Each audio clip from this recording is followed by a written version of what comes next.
Hi. Welcome to PDF.co. In this tutorial, I'm going to show you how to parse invoice table with empty columns using PDF.co Document Parser. Let's start. First, I will be showing you the sample file that we're going to use for this tutorial. To start, go to your PDF.co dashboard and click the Document Parser menu. On the Document Parser page, click New Template. Once you're on the template editor page, load the source PDF that you're going to use. Now, to start creating your template, you need to select an object.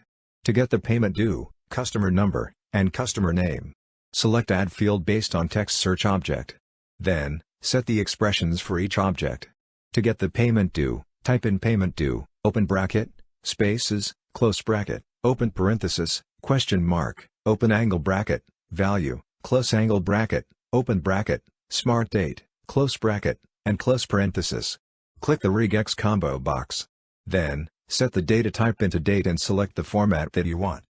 To get the customer number, type in customer number, open bracket, spaces, close bracket, open parenthesis, question mark, open angle bracket, value, close angle bracket, open bracket, letters or digits, close bracket, and close parenthesis.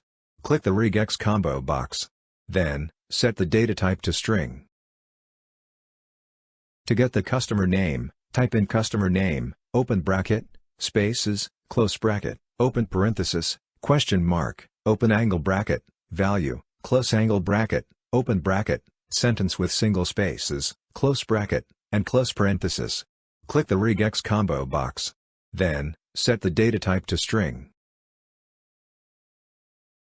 Now, to get the table values, select Add Table field based on text search object.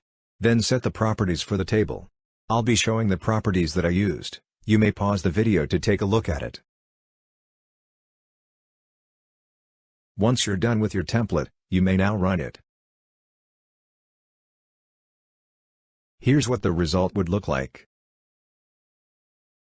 That's it for this tutorial.